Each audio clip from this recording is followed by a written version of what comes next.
নিরাপত্তা কর্মী, প্রহরী, পরিচ্ছন্নতা কর্মী, আয়া কর্মী, ডিজিটাল লাইনম্যান, ঢাকা বাসের অপারেটর, ডেস্কো টিপিটিসি, মিটার রিডার, এই পদগুলো নিয়ে বিশৃঙ্খলা সৃষ্টি হয়। দেখা যাচ্ছে যে তারা এই পদগুলোর জন্য কেউ তার মায়ের গহনা বিক্রি করেছে, পরিবারের গহনা বিক্রি করেছে, জমি বিক্রি করেছে, কিংবা গরু বিক্রি করে পদগুলো তারা 2-3 লাখ টাকা ঘুষ দিয়েছে। কিন্তু এখন দেখা যাচ্ছে সরকার পরিবর্তনের পর হচ্ছে গিয়ে তাদেরকে ট্যাগিং দিয়ে নতুন লোকজন বসাচ্ছে। ঠিক একই সময় যেখানে বিগত 17 বছরে যারা ফ্যাসিস্ট তৈরি করেছে, আমলা, মন্ত্রী, প্রশাসনিক কর্মকর্তা, তাদেরকে নিয়ে কিন্তু উপদেষ্টা পরিষদ চালাচ্ছেন, বাজেট করছেন, পরিকল্পনা করছেন। তাহলে শুধু কি নিয়ম কি শুধু এই নিম্নবিত্ত মানুষদের জন্য?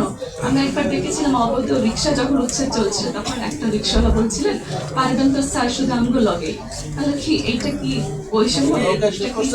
আমি তো সেই প্রশ্নটা দিয়ে দিতে বিচ্ছিন্ন ভাবে কোনো কিছুই হবে না, একটা চোরাতালি দিয়েও কোনো কিছু হবে না। সুনির্দিষ্ট উদ্দেশ্য, লক্ষ্য, চিন্তা ভাবনা, থিওরি সব কিছু নিয়ে এগোতে হবে। সেখানে এই যে বিচ্ছিন্নভাবে একজন ডাক্তারের কথা বলতে লাভ নেই। টোটাল ঠিক একজন কৃষককে তো আপনার পুরোপুরি ভাবে তার পণ্যের ন্যায্য মূল্য থেকে বঞ্চিত হচ্ছে। হচ্ছে না? আজকে যে কিছুক্ষণ আগে হচ্ছে ঢাকা শহরে আপনার এই ব্যাটারি চালিত রিক্সা পড়ে গিয়েছে, এরপরে চলা যাবে না। সে কেন? কারণ তো আমাদের ভবিষ্যৎ তৈরি করার জন্য কাজ করতে হবে। বাংলাদেশের মানুষ পারে, বাংলাদেশের মানুষ 52-তে পেরেছে, বাংলাদেশের মানুষ 69-এ পেরেছে, বাংলাদেশের মানুষ 70-এ পেরেছে, 71-এ পেরেছে।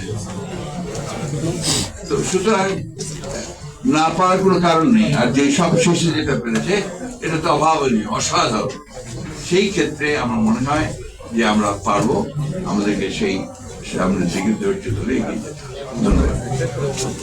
ধন্যবাদ সকলকে আমাদের অনুষ্ঠানে আসবার জন্য।